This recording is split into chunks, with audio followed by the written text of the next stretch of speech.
As promised, BR Awards is the house of knowledge.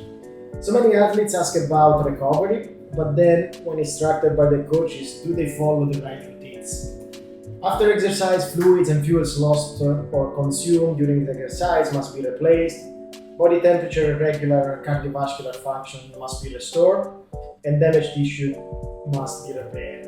These events should all occur in a timely manner before the next training session or competitive event. This is BR Awards, Coach Joao. Hello guys. Coach Alessio. Morning. Coach Melina. Good morning. And this is Coach Tommaso, and we're going to be your host. So we're back with the BR Awards. As promised, we are going to talk about something scientific based, and we have a little bit of research. So we'll be studying the topic of recovery in order to give our listeners a little bit of an insight on the, let's say, the scientific base of the topic. And we have seen that the terminology that is used is basically very important to understand where we are and if the subject that we are touching is valuable for the listener or it's just a reference. For example, one of the terms that are used is evidence, when there is a scientific proof and the tests have been quite accurate to give you a good result, let's say, or it is proposed if the study is not 100% accurate or 100% relevant, but it can propose some strategies for recovery. This is important because in sports science, sometimes the samples of athletes are not as representative, or maybe the studies are too expensive, or maybe there are many reasons that could make a study a little bit more accurate and a reference for recovery. So we are gonna touch the topic of recovery by speaking of what is the nutritional intervention for recovery, the physical intervention, and then the sleep as a specific chapter. I'm asking now Joao, what are the areas that normally are involved in nutritional intervention? Hello guys. Very important to talk about the recovery strategy, because everyone knows that you should recover. Everyone feel that something is going on when you do a hard session. You know that you're not 100%, and you know that your body is kind of weak or sore or tight, or you have some weird pain in your joints, or you have some kind of muscle pain, or you feel a little bit tired during the day. So we have the feeling that something should be done to go back to the normal state, because recovery it's a process that you want to go back to your maximum, the maximum stage of closest to your 100% of energy. So you're gonna go back to that place. After each session, you're gonna go somehow low in terms of energy level and physiological states, and then you want to go back. Some strategies, they can facilitate that process. Your body should be able to return to that 100% of state, but you should help your body to go back there. So what we talk about is post-exercise. What are the strategies that we can take to go back to that place? Talking about nutrition, nutrition is everything related to the intake of calories that you're gonna do post-exercise. So we know that you're gonna have to replace glycogen, in other words, carbohydrates, protein, and we're gonna add here fluids. Fluids, we're gonna say that everything related to water and non-water intake. So electrolytes, caffeine, or any other strategy to replace your hydration that we're gonna mention here. So just to review, we're gonna talk about glycogen, protein, and fluids. The glycogen topic is a hard one, right? So we like to use this topic about the carbohydrates because most of the athletes are training on carbohydrates as well. So it's something that it's not 100% relevant for everybody. Let's say because some athletes that are training in different ways in nutrition, then this one doesn't really apply. But still, using nutrition as recovery is crucial because it must happen right away. What is the timing normally that finish an activity and you need to continue fuel? Is there a window as far as you know? Ideally, to maximize muscle glycogen, replenishing muscle glycogen, it happens faster in the first 30 minutes of exercise and up to about 2 hours. It's faster in the first 30 minutes after exercise, but it's still relatively fast up to about 2 hours. When you start going above 2 hours post-exercise, the rate of how glycogen gets replenished is considerably slower. So the quicker you get food in you, the quicker your muscles will recover. So it takes based on that, it takes planning. So for example, if we think of our Friday rides at Al Qudra, when our athletes are out there for 3 or 4 hours, if they live, I don't know, half an hour to 40 minutes away from Al Qudra, that means they've got to plan something to have something in the car waiting for them when they finish their bike ride, rather than say, I'm just going to have something when I get home. By the time you get home, it's 45 minutes since your ride, so you've already slowed down that process. What is the quantity and the type now? Because that's the question. When do I need to take this? How do I replace the intake and how quickly, but also the type and the quantity. How do we calculate this? Well, here we say that you should get around 1.2 grams per kilo of carbohydrates per hour. So I think everything that is related to your body weight, and here we're gonna have to calculate the amount of calories that you burn on that exercise. So a little bit of related to the intensity of your training, and related to the amount of calories that you're spending per hour on that activity. It's not the general thing. If you want to do the proper way, you're gonna have to calculate for each exercise that you're doing how many calories you burn, and then do a kind of a calculation of how much of that calories they are carbohydrates and glycogen.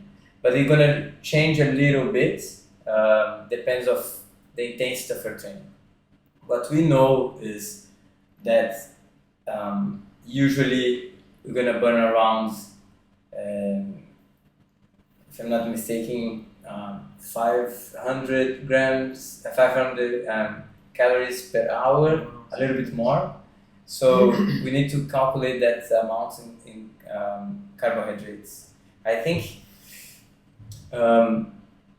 when we look into replace the glycogen, we also have to look into during exercise if you're replacing correctly, and not burning during the activity, everything.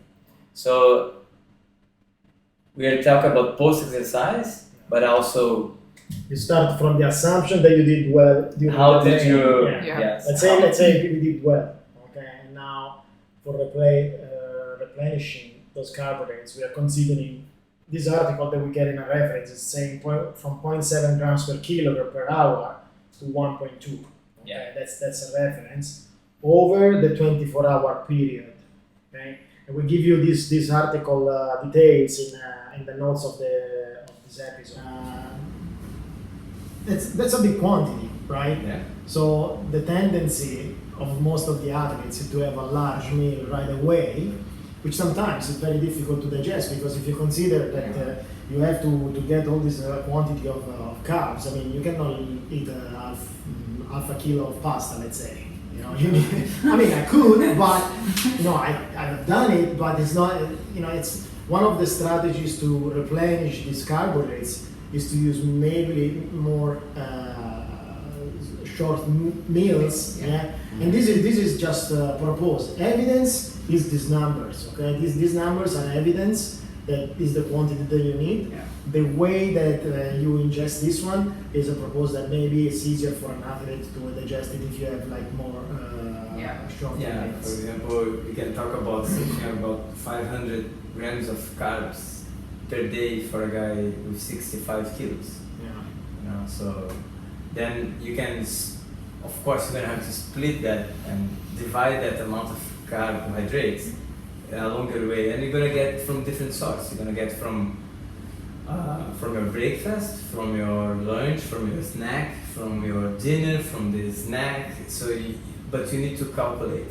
So we talk about 8 grams to 12 grams per kilogram on your 24 hours. Per day, 8 yeah. to 12 grams per your kilo on 24 hours. This is general and not post. You're Yes. not talking post. With general through the day. General. Yeah. Yeah, so including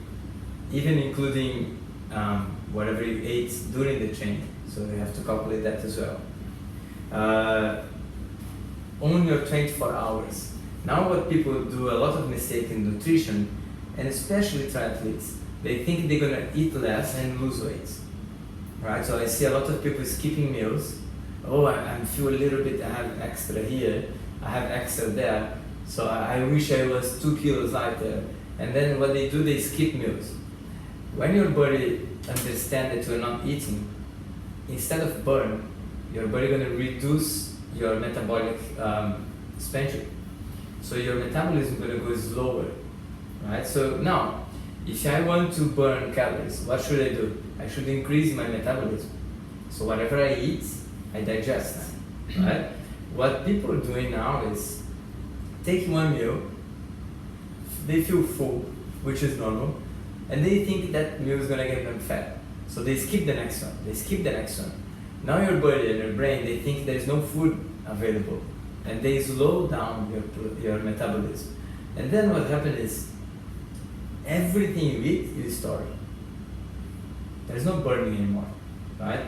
It's a very, it's a big misconception of people that if I eat less, I burn more. The reality, your body is on starvation, and then Exactly. it's using everything when it gets it. Yeah. Our body doesn't know if you are walking the desert Yeah. Doesn't or if you are seated in your desk, hungry. For your brain, it's the same situation. But this is the difference as well from exercising to keep fit and lose weight and exercising for performance. Yes. They are two completely different things. For sure.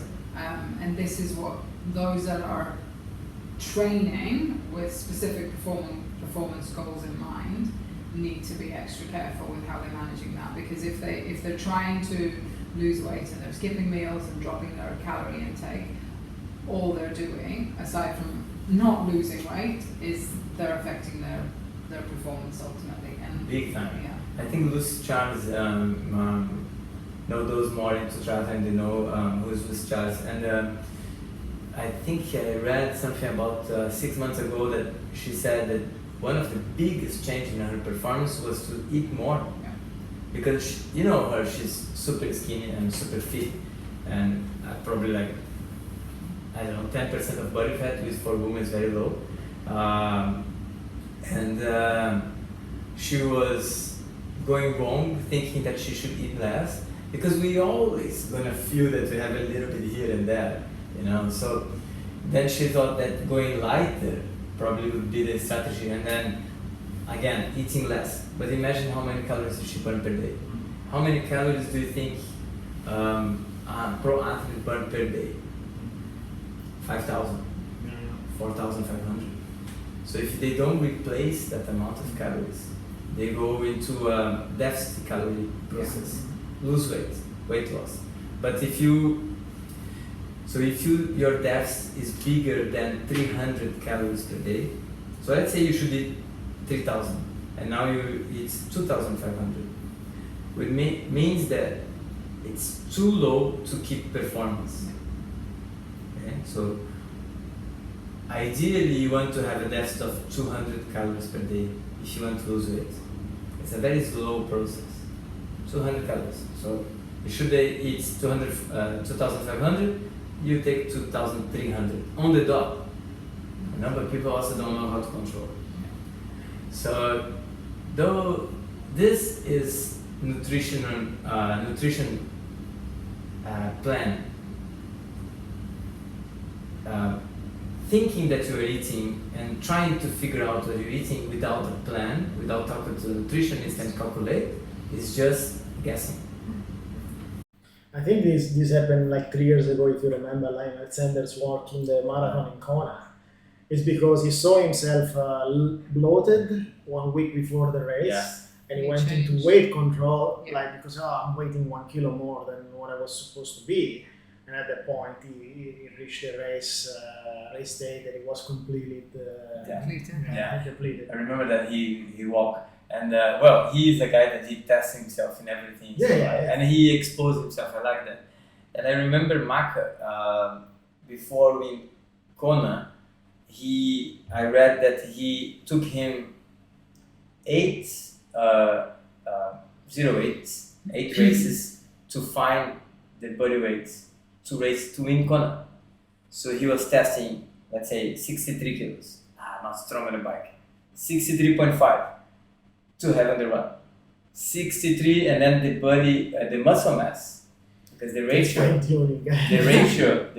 of muscle mass and also body weight, because you want to have more than we're going deep. Yeah. So BR Wars is not only for triathletes. Okay, so the topic of recovery and nutrition intervention, and now we've been talking about replacing glycogen.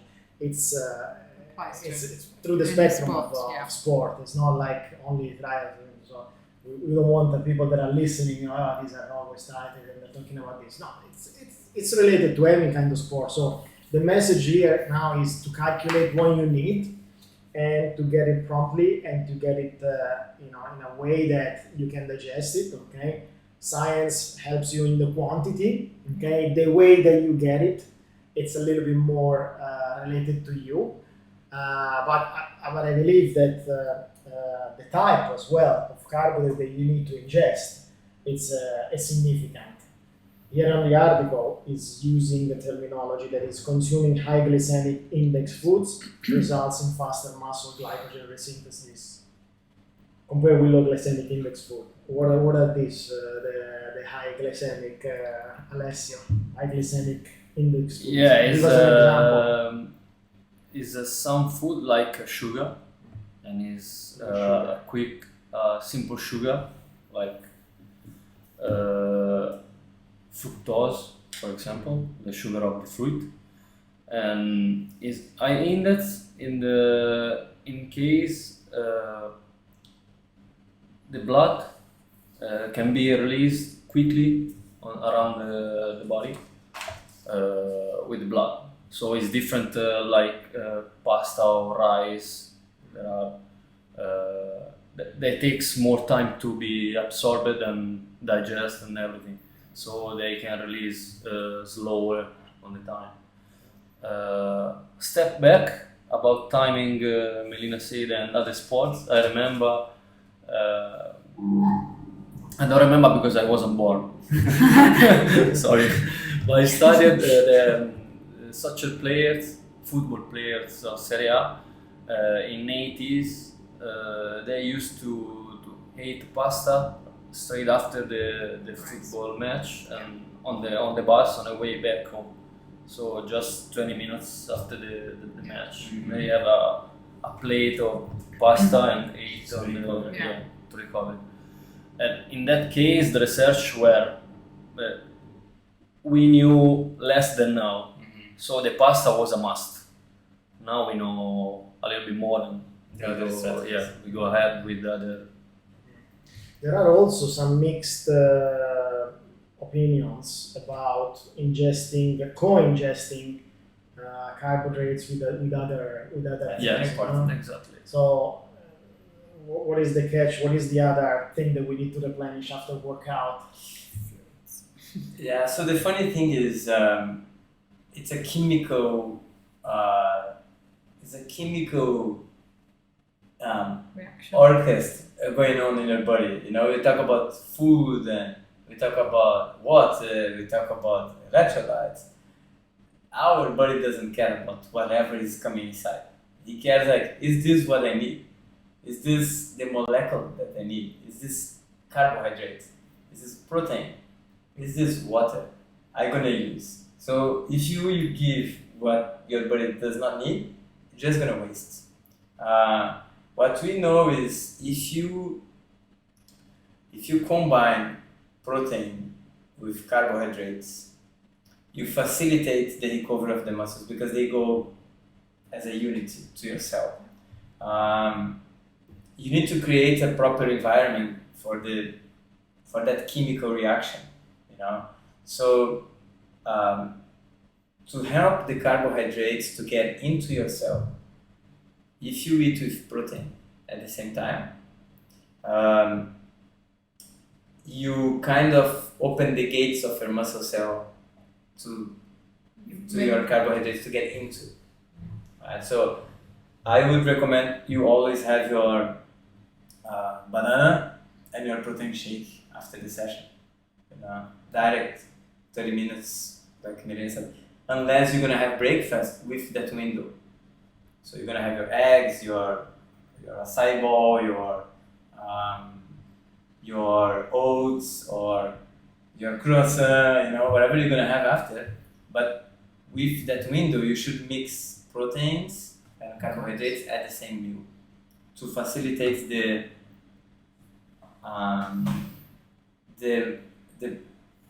energy to get into your muscles, right? So you don't feel that everything is stuck in your stomach and you actually did not feel better after, right? And sorry, just to butt in with that one, opting for having maybe too much fiber, that will slow it, that will have the opposite effect. What is fiber? So fiber, I don't know, it's your salads, your greens, also fruit has, although it's a high glycemic index, there's a fair amount of fiber in there. So say if you're going out for breakfast, for example, these days you can go and have breakfast at 11 o'clock or whatever, and you're going to have your eggs with your bread, and there's always a big portion of salad attached to it. At that particular time, yes, salad is healthy and all that, but too much fiber will actually counteract what you're trying to do. Helps too. It helps in other ways. No, it helps to so you're Yeah. not effectively using it right away. You know. Yeah, so I would prefer to have simple food after exercise to help my body to get the energy. So very basic things, eggs, like I said, toast, bread, oats, things that they are easy to digest, like less fibers. And then when the day goes, I start to top up with everything else. to add more. Yeah. There is, this is important, you guys are saying, because it says in the article, co-ingesting protein with carbohydrate after exercise does not enhance muscle protein synthesis compared with consuming protein on its own. Although it is yet to be determined, ingesting a mixed meal containing slowly digestible carbohydrate and possibly fiber could slow protein digestion and absorption kinetics and yada yada. So it's very important that you set up your recovery meal in a way that your body can absorb it and can do the job right away. Yeah. So co-ingesting can help because you need both carbohydrates and proteins, but remember that the proteins, when you take them right away by their own, they are much more effective. The funny thing is, what we are talking here, they looks very specific, and I agree that if you are a person doing 2 times a week exercise, doing a gym 1 hour per week, this might be too much of information, and you might feel like, guys, this is way too much for me. But if you are a guy training for a half Ironman, for a marathon, that every single day you expose your body to exercise, and every single day you are doing an activity, you should get worried about that much of detail. Because it's not going to impact you in the first month, not in the second month. It's going to be after 6 months or 1 year it'll catch up. of doing wrong that you're going to feel you're going empty.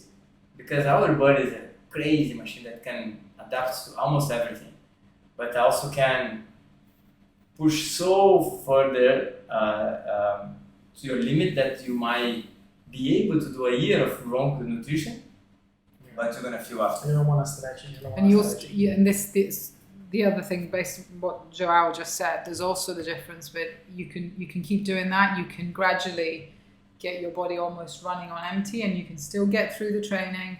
You can even still finish a half Ironman, and you can finish an Ironman.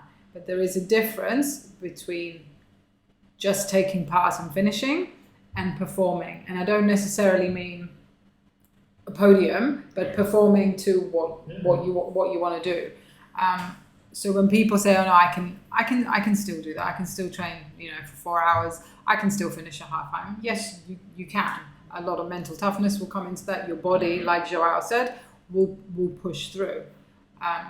But it really depends on what you want. Do you just want to finish a race, or are you chasing a particular level of performance, no matter where you are on that scale? And if you are, then you need to think about all these details. You can do the best training in the world if you don't recover well, and if you don't eat well, and as we're going to talk about later, sleep well, you're undoing everything you're doing in training.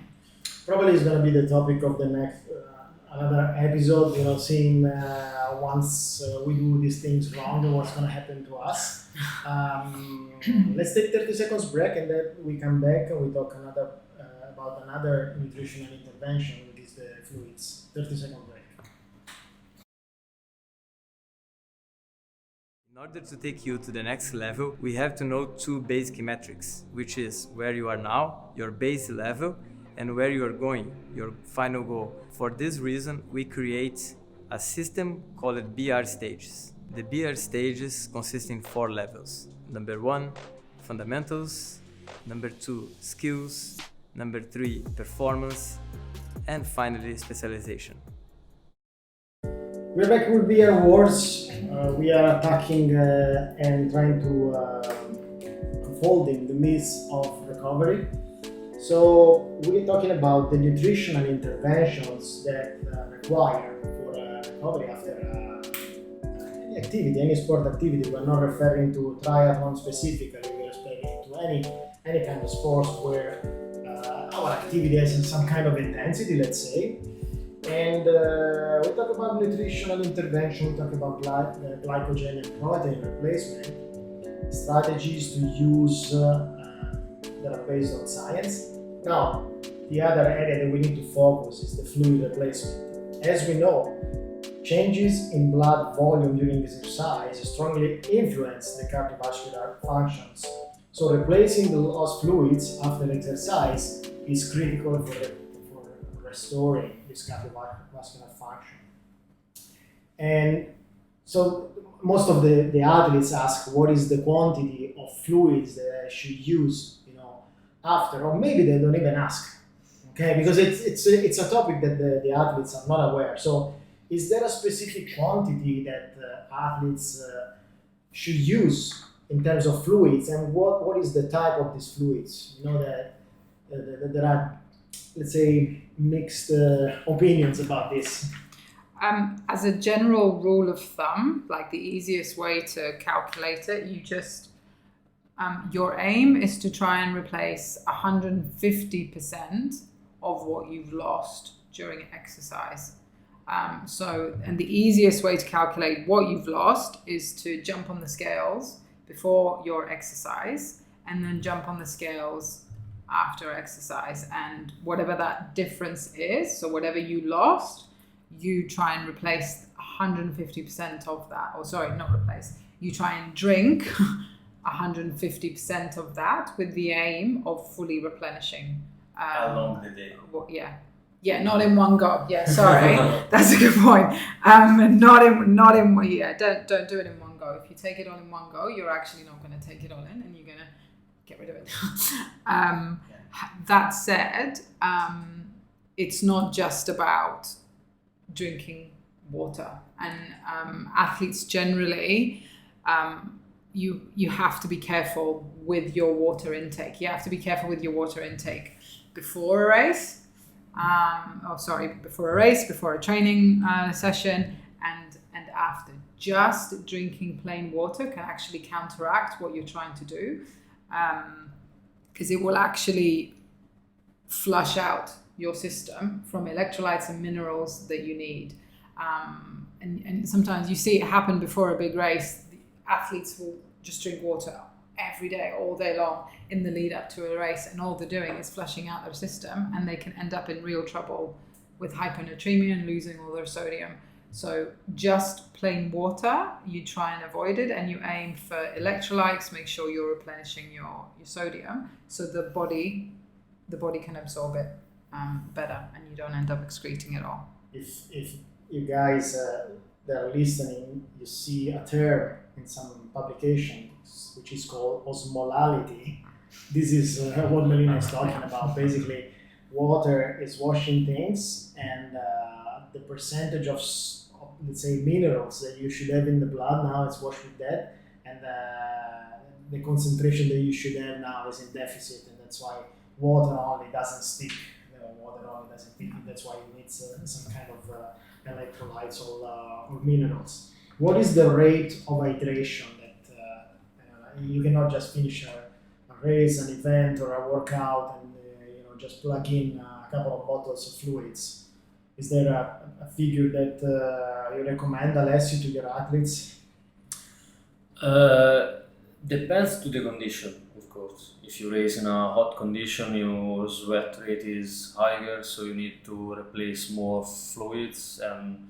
But in general, you must be replace all the fluid that Melina mentioned in 4 or 5 hours after the event or a long training session.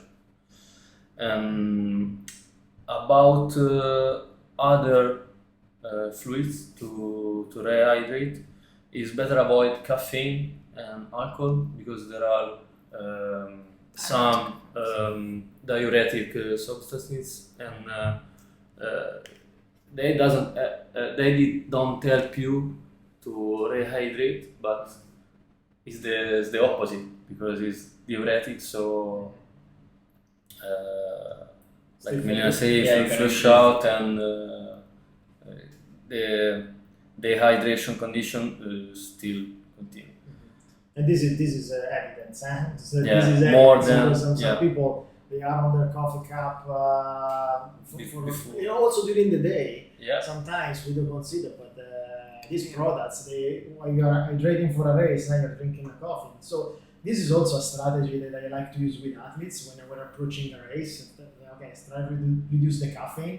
A couple of weeks into the race, 1 in the morning is fine, but then having the American coffee mug with you, it's effectively you feel like you're hydrating yourself, but in reality it's just another good strategy is to combine fluids with food, because at that point you're doing the job for the two let's say interventions. You combine them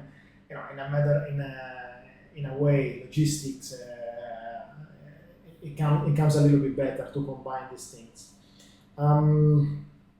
There is some limited evidence regarding the different in age and sex on hydration. So this is a topic that we're not going to cover, because science hasn't studied too much. Maybe not too many, not a big sample, or maybe it's not a study that is required at this stage.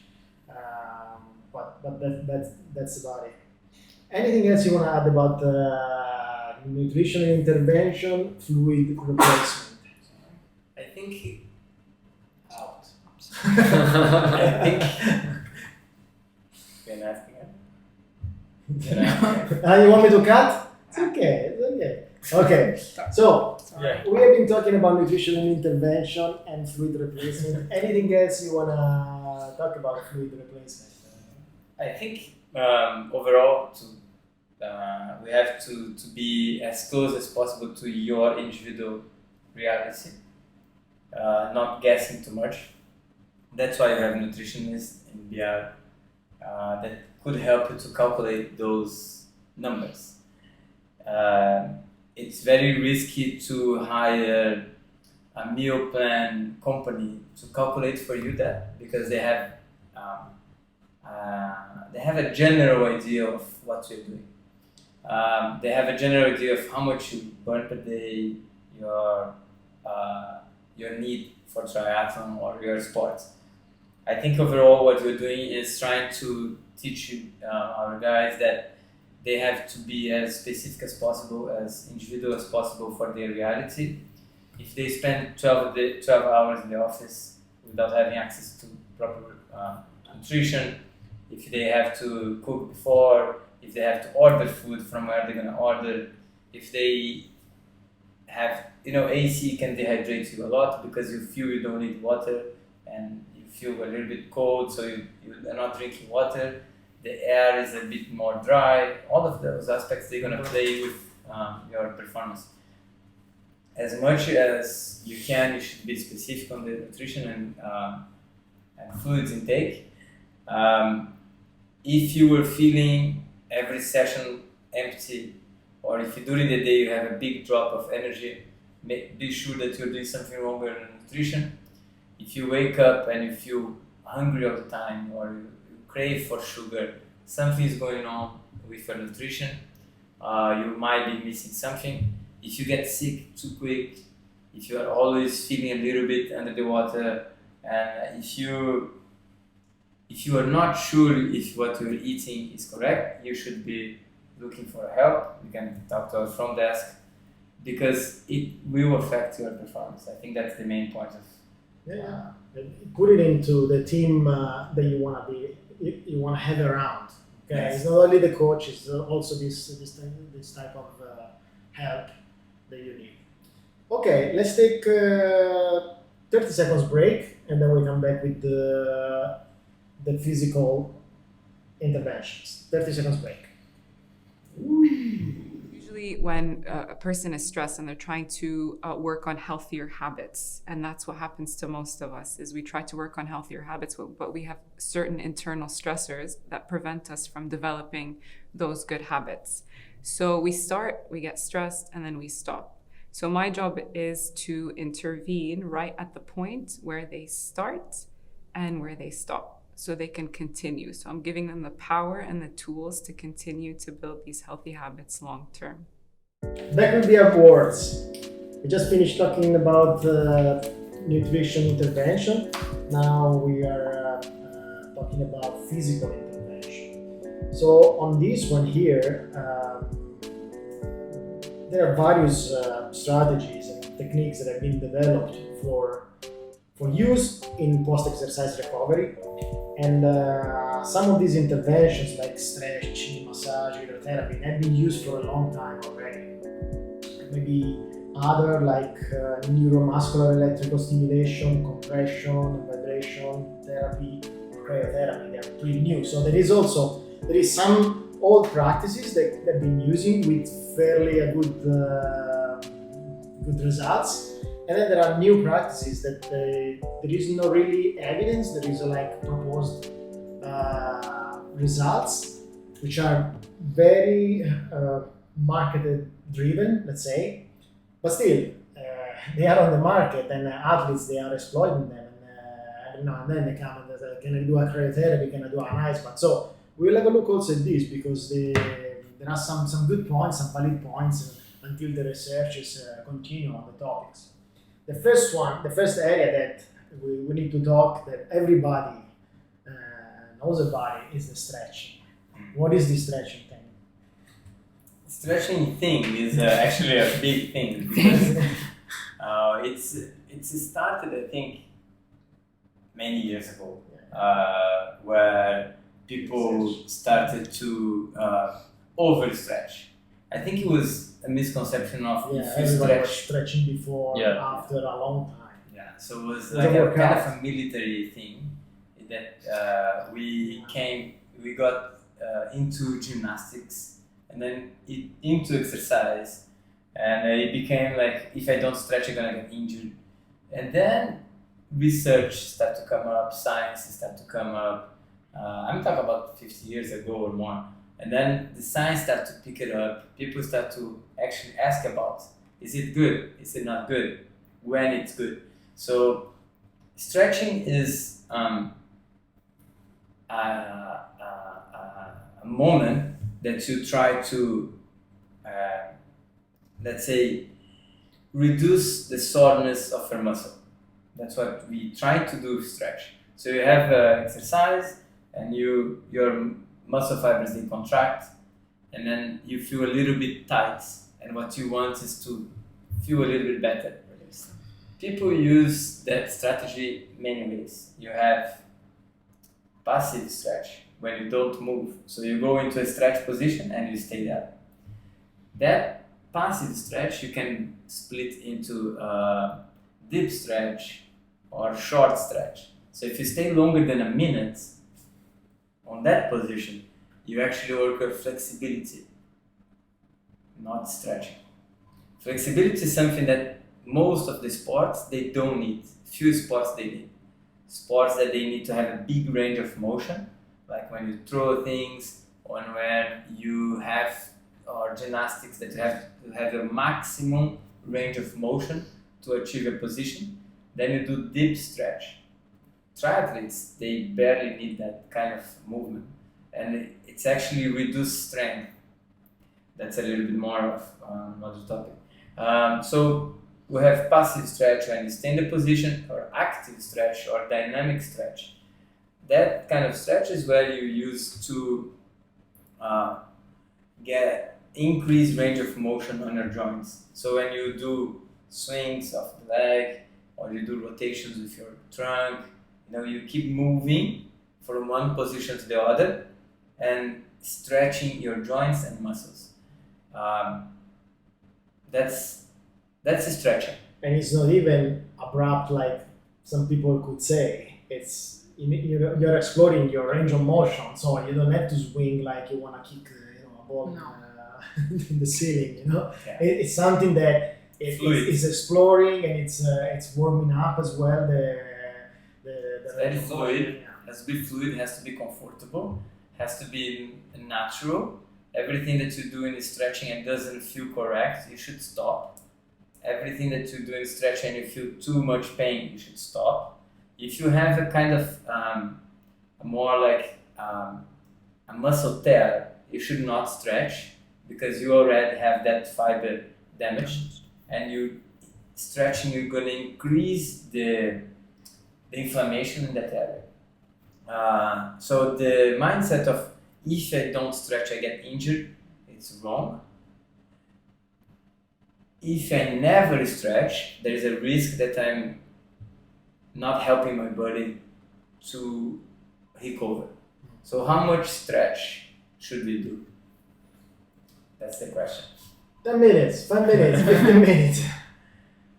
I think you're probably, as with anything, it's more about being consistent in how you're doing. So don't just, I'm only going to do it on a Saturday because that's my light day. It's building it into every day. And like Joao said, a lot of it isn't necessarily about the actual stretching, but keeping your joints supple and mobile so they can take the load of the type of training that you do. So if you can make sure you're doing it on a daily basis, maybe pre-exercise and post-exercise, maybe slightly different ways of doing it before and after, would have a lot more benefit than just having one specific stretching session once a week. But covering all the areas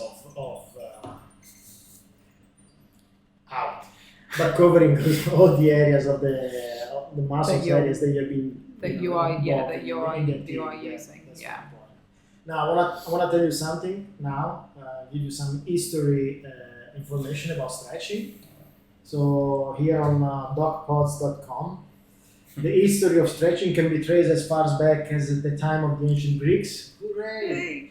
Who used stretching exercises as part of the training routine for their athletes and military personnel, as well as for general health maintenance. Hippocrates and Galen, the two great contributors to the field of medicine, explored the therapeutic advantages of stretching. And then in 1874, Dr. Andrew Taylor introduced the science of osteopathy. So at that point, it became something that it was blended with physiotherapy and osteopathy and some movements and everything. But, you know, Greek times, so we're talking about 2000 years, so people have been doing this for quite a while. Well, yoga started 3,000 Oh, yeah, years yeah, ago, yeah, yeah. and that was its stretching. That's a form of stretching. And that's of a course. stretching. So, and then now, what we talk about is mobility. Mobility is a term that is everywhere. You know, oh, you have to do mobility. You have to do mobility. You have to do mobility. And you know, you warm up with mobility.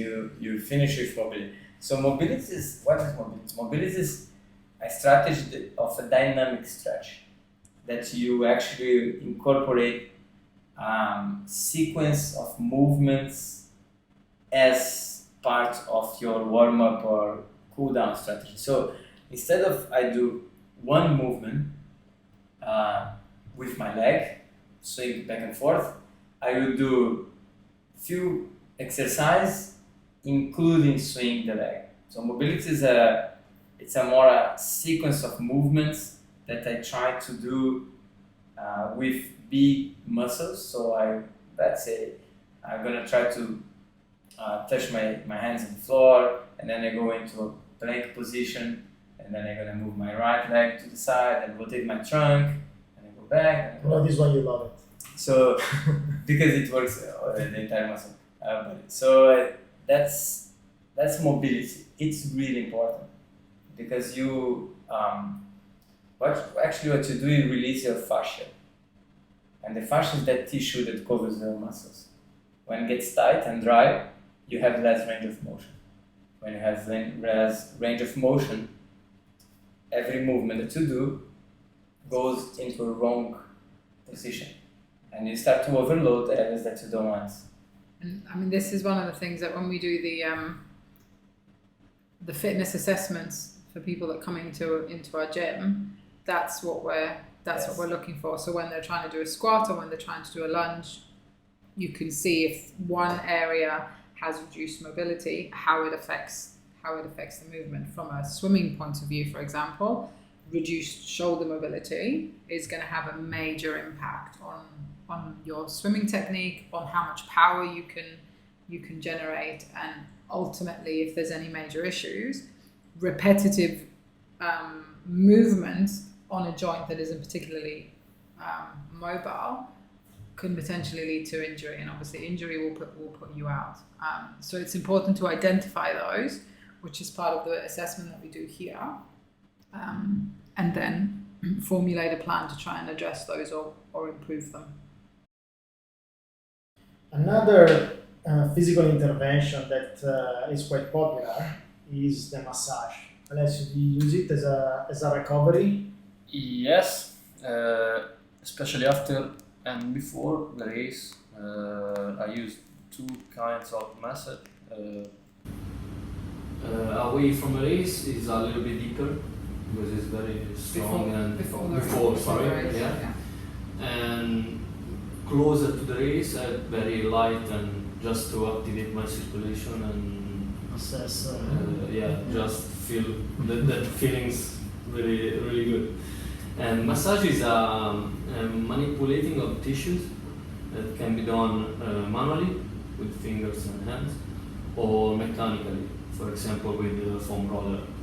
Okay, and it's very good and nice to release and relax the muscles and tissues and activate the circulation and decrease the perception of fatigue and so on. So even mentally it's very good to do massage because you go there and relax and I think the foam rollers, they have become very popular now. Yeah, We always recommend to our athletes to have one at home. And the important thing is also the way you use it, because sometimes people are feeling, like trigger points, and they go right into them. You know, if you talk to the physiotherapist, they can give you a recommendation on how to use the foam roller, because you can make some damage. If you have like some scar tissue or some really hard trigger points, Now if you they have go the gun. right, huh? The gun. Yeah. Now they have the gun. Yeah, Now so the ways that you can injure much more yourself are increasing in number. So you need to be very careful. So contact your coach, contact your physio, have them doing some videos that they can show you how you use the foam roller around. Here at the gym, I had to write to the board 5 minutes foam roll, because it is not a massage. You cannot come and do a massage before training. But people they come here and they have oh, my quads are tight, and they foam roll, they foam roll, they foam roll, they foam roll, and then they foam roll. And now they broke all And the then what happens fibers. when you foam roll that much? You switch off your muscles. You give a message to your brain that it's time to release, not to activate. Because massage is a release. You want to release the soreness and the neurostimulation of your muscles, right? So when you do a massage, what you're trying to do is actually reduce the amount of stress that is on your muscle. Now, if I release it a lot, and then I go to train, how would I feel? Lazy. I'm gonna have to engage everything again to activate properly my muscles. Now, how much you should do? 5 minutes. 5 minutes is more than enough before a session. You foam roll 5 minutes. You do 5 minutes of mobility. Move everything. You do 5 minutes of activation. You use mini bands. You use balance to increase the stability of your joints. And then there's a 15 minutes of warm-up, perfect warm-up, more than enough. Now, what is the limit? The limit is when you have a muscle pain and you go to your training session and you end up doing a massage session on the foam roll. What you should do, you should take care of this topic before. Go to a massage, go to a physio. Don't fix your muscle pain at the gym before you train. You do strength. It's against what you're gonna do. I think that's a misconception as well. Yeah. The other thing is to use trigger point balls, like you said, too deep without knowing what you're doing.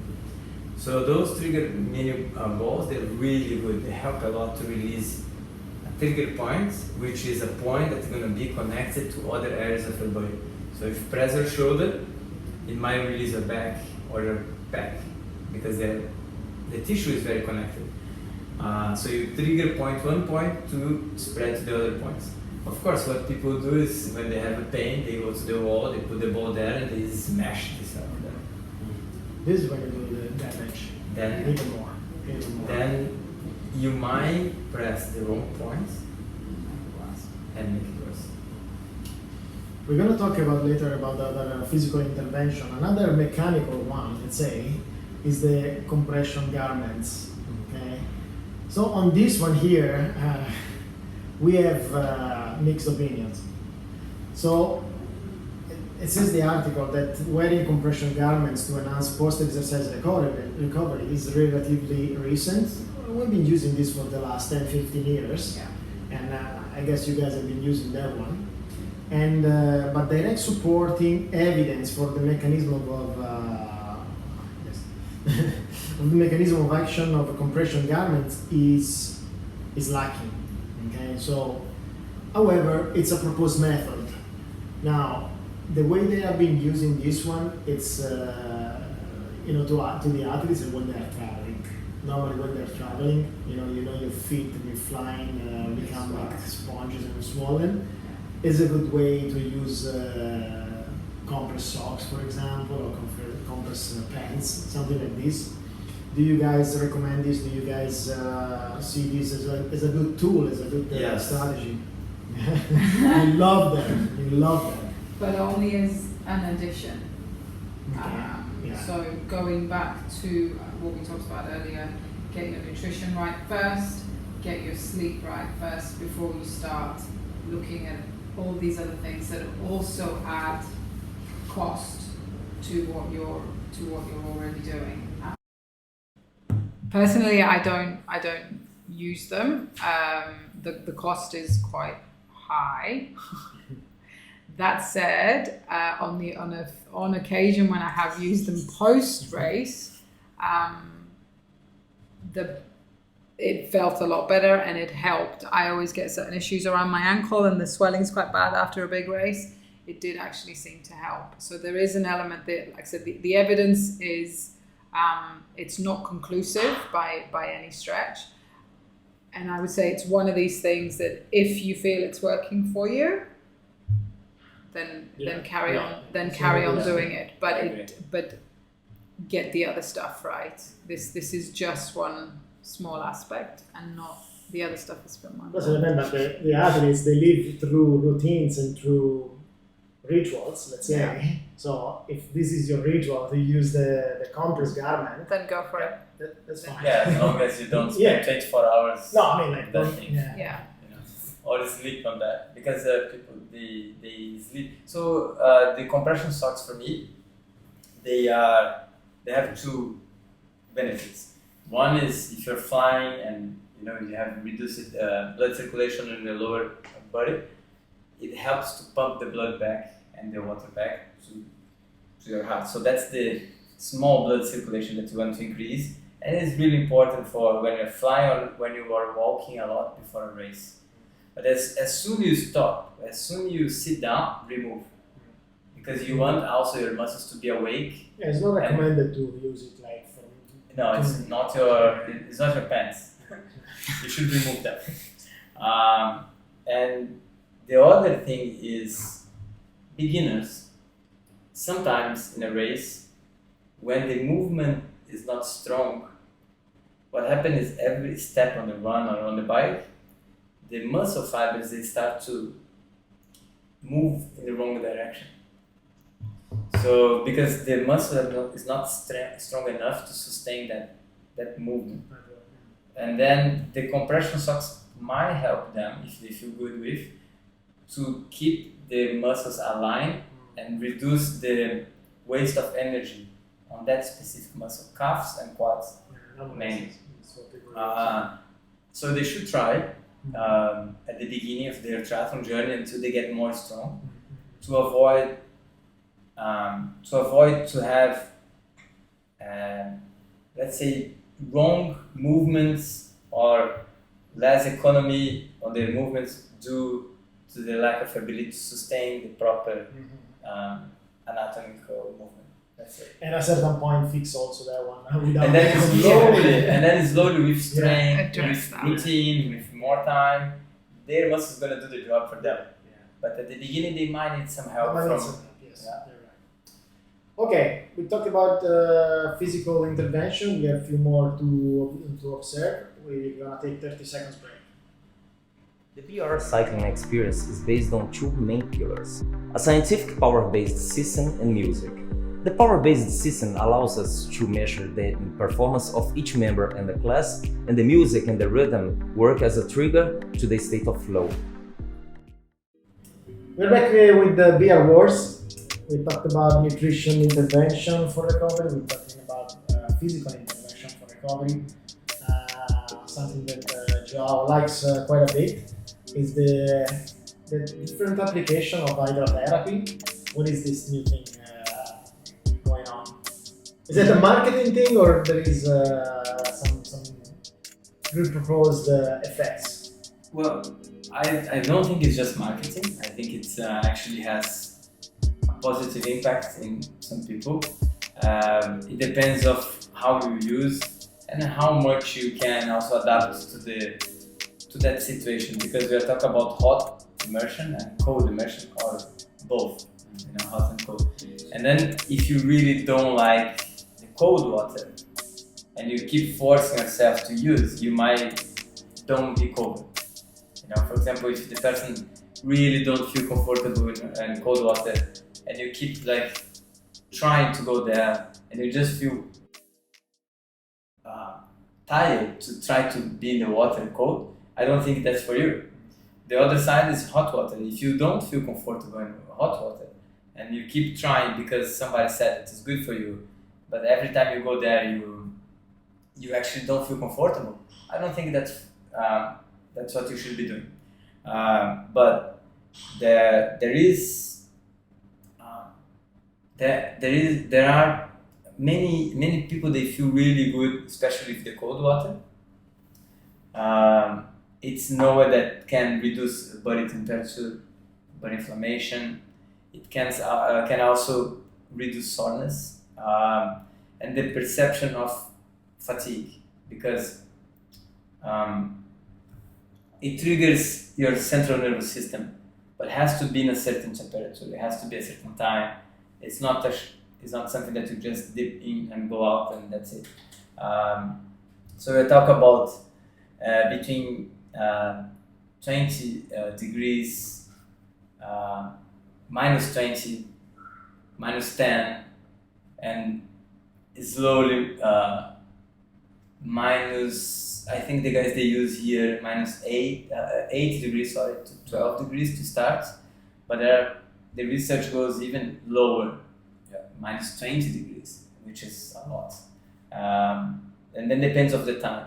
So I know that the start point would be around 12 degrees, and for 8 to 12 minutes, and if you can adapt, you go up to 20 minutes.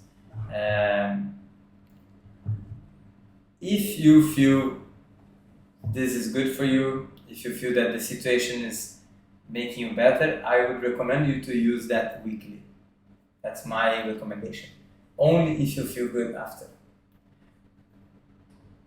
Because it is a quick way to reduce muscle inflammation without having to do a massage that might damage the next training because of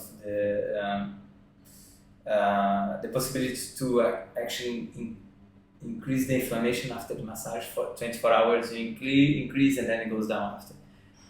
Cold water, it might not increase inflammation, reduce, so you might be able to train better the next day. That's my point of view. I totally agree with you, especially in a competition phase where you maybe are racing, back to back during the week instead of going much more mechanical recovery. It's better to use this kind of because they are not invasive in a muscular level, but they have an analgesic effect. So they give you the kind of numbness that in long term you may injure yourself. Meaning, if you race for like 3 months and then you're doing these ice baths twice a week, then now what's gonna happen in 2 months? You don't feel anything. Maybe also your performance will degrade, and you may injure yourself because now you don't feel it anymore. So now you go beyond the limit. You can risk to do that. There is and it's more a case of just kind of being devil's advocate, but there is some, I'm not going to say evidence because it's inconclusive, that to say that by using cold water immersion and cryotherapy and all that kind of stuff, that you're stopping the inflammation process, or you're reducing the inflammation process, and actually that is part of the training adaptation. So you need to let it happen as well, so you can adapt. So I guess going back to as long as it's done in a controlled way, in moderation, the timing is okay, then that's okay, because you need that training adaptation and that comes from the inflammation and rebuilding of that. I think this is very important. I hope they listen well this part, because this is where you get better, where you are recovering and you are adapting and creating a positive adaptation to the training. I think Melinda she went very specific on this topic, because that's exactly how you get better. Now, if you don't feel good after a track session and your legs are heavy, good for you, because that's exactly how you should be feeling. There is nothing wrong with that feeling. What is wrong is if you every single session feel that way, because that's too much for everybody, you cannot take it. When do you do your cold water?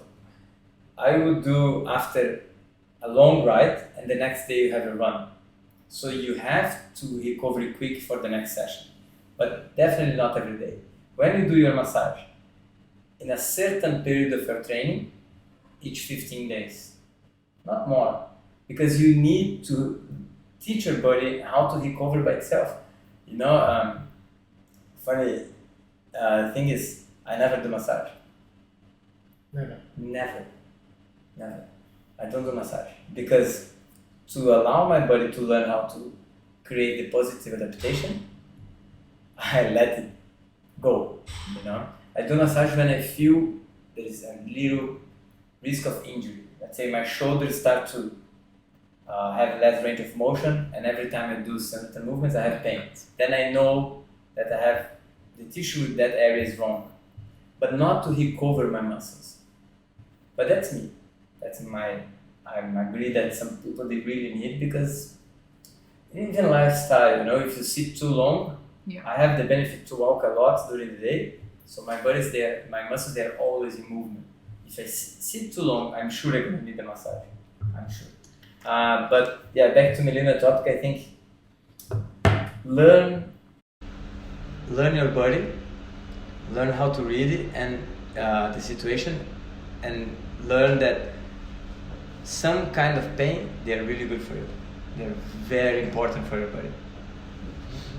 Melina was mentioning cryotherapy, which is one of the latest, let's say, products for recovery, which is kind of a mix between hydrotherapy with this ice bath and the compress garments, because basically it's so cold that you're using the body like to, you know, compressing so you're using the body like a pump basically.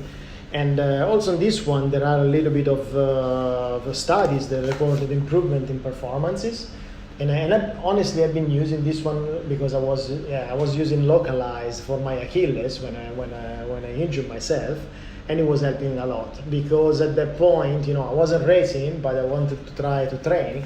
So basically this one was reducing the inflammation and was helping the Achilles not to be in pain while I was doing the workouts that were required, you know, as a physiotherapy to improve my range of motion on the Achilles and everything. So it's all these strategies must be used in a blended way that maybe somebody using only one and it's fine with him, okay, no big deal. But if you use them in a blended way, you know, talking to your coach, and as you said, every 15 days you do this one, you schedule, you plan, so that, you know, you don't have the hard workout after you did like a deep tissue massage, because and it changed, right? So it changed. It changed. Whatever it was working 6 months ago, it might not work anymore. So people need to be flexible and learn that it's not because it was bad. It's just the body change, you know, like the body change, the things change, your training change, your volume change. So you need to be flexible, and also keep watching things around and ask to your coach, what do you think about this? This is good. What should I do here? Should I put this there? I know people that they damaged an Ironman race because they did 2 massages in the race week, and they never done before. They destroy the race because they switch off the muscle. There's no power. You cannot push the bike. On the cryotherapy, it's a chamber that goes minus 30 to minus 140 degrees. 140 degrees. Yeah. That's good. 3 minutes. It's a CO2 gas, not oxygen. Nitrogen. I did the nitrogen, I did also the oxygen. Okay. So the nitrogen, you stay with the head outside, and the oxygen, you can stay with the head inside. It's just 3 minutes. And you feel like ants are walking into your veins, and then they're biting you. And when you get out, you feel, honestly, an adrenaline rush, which, you know, it's the way that the body has been. It's a flush, and that's what starts to stimulate the basically process. Your blood is circulating to the a lot better. a lot better.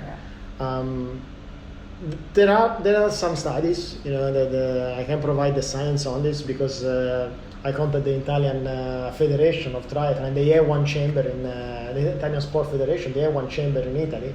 You just pay 20 euros, go for it. And Here as well. yeah, it's a little bit more I think expensive so. here. Yeah, but there is another physical intervention that you like a lot, and you want to talk about it, which is the neuromuscular electrical stimulation. I know that you were reading about it, and I read about it, and it blew my mind. What is it about? The technique of create muscle contraction without you having to think about. So it's a kind of a lateral shock to your muscles. Like a tennis machine. Yes, like a tennis machine. That's gonna stimulate your muscles from outside to inside. So instead of your brain, say, contract here to do that movement, there is a machine that's gonna be plugged in your muscles, not into the muscles, in your skin, and generate certain kind of waves that, because of the difference of the waves that the machine pulls, it's going to stimulate your brain, and because your brain reads as a movement, it's going to generate also hormonal stimulus. Yeah. That's how it works. So it's worked the other way around. Sometimes we cannot generate a certain stimulus, and that machine going to help you to create an environment that's going to cover that specific area. Right? So that's how it works, basically. Okay, brand new. Has anybody of you? The only time I've ever used them, nothing to do with sport, is in the run up to having the 3 girls. Okay. It's very popular in midwifery to relieve labour contractions, Okay. and to help manage the pain threshold and the perception Nice. Okay. of that. So you could argue that We're never going to know that. no, No. that's true. Yeah. No, it's very popular. Like I remember before all 3 girls, I hired a machine for like the 3 weeks leading up, and I would use it in the run up. So there must be some evidence in there, maybe not necessarily from a recovery point of view, but from a pain perception. But yeah, but we won't go into that. And all Okay, that you've stuff. been- That's a okay. completely different topic. Oh, but I think it's very important to know that, because it shows how could help. I think it's one of the techniques that should be really well manipulated by who's using, and because you don't want to simulate different areas, you don't want to plug different areas that you don't want to be active. So, and sometimes the trigger point of the muscles, they spread to different directions that you don't want. So I would recommend to be done with somebody, a professional. And just using the article that we're basing our conversation on, it's important to note that in the article they distinguish that using this kind of recovery technique, the evidence suggests that it's perhaps a little bit more effective than other forms of passive recovery, but not active recovery. So it's in a sliding scale. It sits slightly in the passive recovery column. It sits slightly higher up, but it's not as effective as active recovery. That's the suggestion from the article. Okay, this is a good distinction in the techniques. Okay, let's take a 30-second break. Then we come back for the conclusion. We're gonna talk about the last intervention that we can make for recovery. 30 seconds break. Our assault class is designed to make you sweat, burn fat, and increase endurance using a science-based method of high-intensity interval training focusing on short intervals. Our SCOP class is built around strength and conditioning using weight training and functional equipment to improve health and build lean muscle. Both classes are heart rate zone based to ensure you're working within the right energy system, metabolic state, and to maximize results through instant feedback about your output. Here at BR, our coaching makes all the difference. We take a coaching approach to help you optimize and improve your workout and prevent injuries.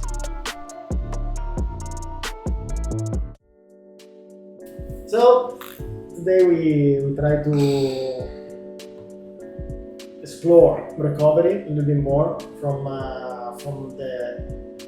another point of view. Let's say not the usual one, do this, do that, but exploring a little bit in a scientific manner. What are the areas of improvement of action, the strategies that we can use? We talked about nutrition intervention, where we talked about replacing fluids, replacing glycogen, replacing proteins. And then we talked about physical intervention. We talked about hydrotherapy, cryotherapy at the last, and then we talked about compress garment. We talked about stretching, which is one of the ancient activities, strategies that we use, massage, and all of this. There are a few other physical interventions, but they are much more explorative right now. So you may find athletes that are using laser or phototherapy that is gaining interest in lately, and similarly hyperbaric chamber oxygen. There's been some experience about it. So there is something going on recovery and on sports science, and we need to thank Dr. Jonathan Peake for the article, which has been our reference. Obviously, not everything we've been saying is part of this article, but it gave pretty good structure on how to approach this topic. All the details are going to be in the notes of this episode. The last intervention, which is probably one of the most underrated for athletes that have a life and they have a family and they have work, is the sleep. So sleep is recognized to be one of the most important strategies to recover.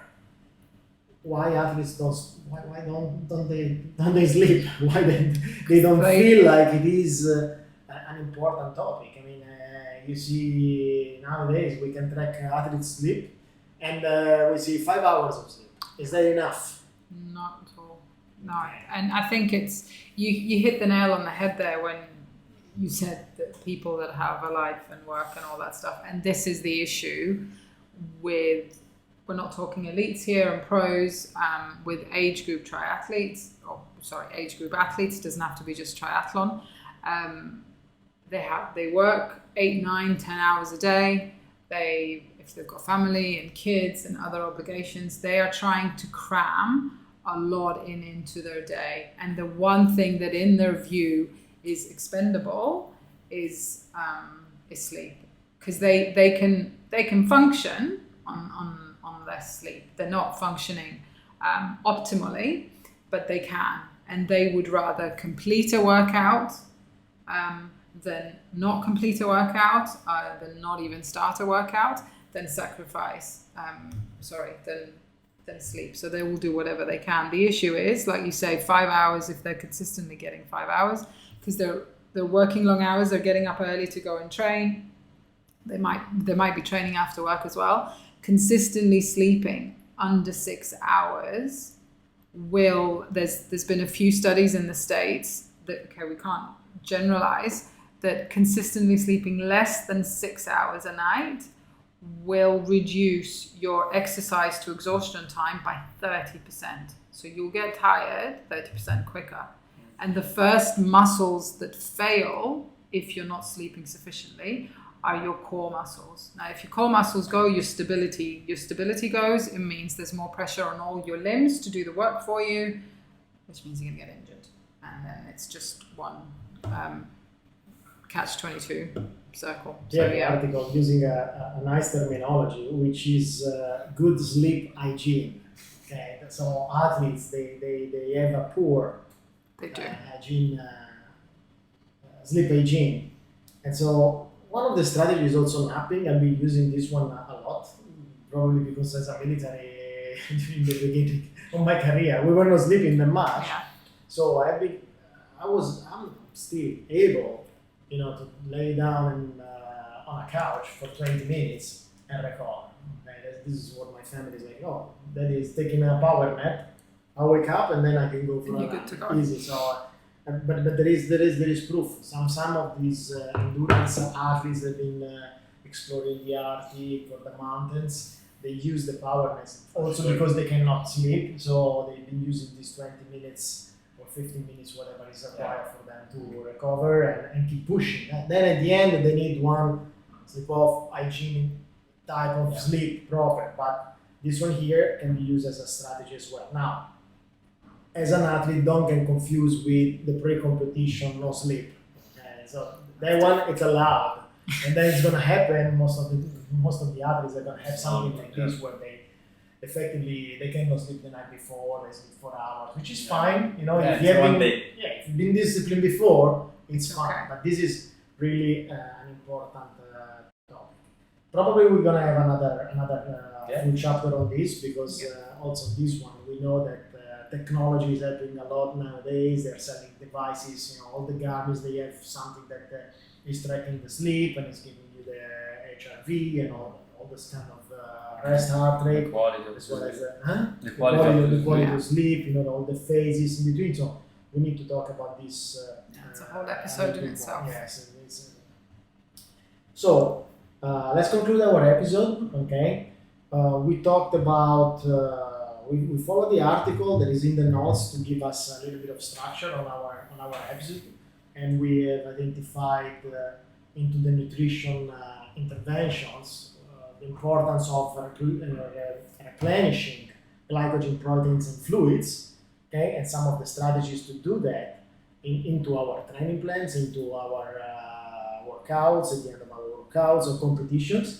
Then we've been talking about the physical interventions, and we talk about what's new on the market and what hasn't been there forever, like stretching. And then we talked about some of the new items like ice baths or cryotherapy or compress. And then the last but not least, the importance of sleep that athletes must take into account. Okay. Overall, as we said before, work as a team with your coach. Okay, because he can advise the athlete on what is required and what he could you could benefit out of it, and as well, he can put it in your training plan so that it's normal with everything. Okay, it doesn't show up, it just did a massage and it was not required. Now you cannot train. Thank you very much, guys, for your knowledge and for your support. Thank you. Thanks for See you hosting. next time. The awards. Thank you. Leave the table.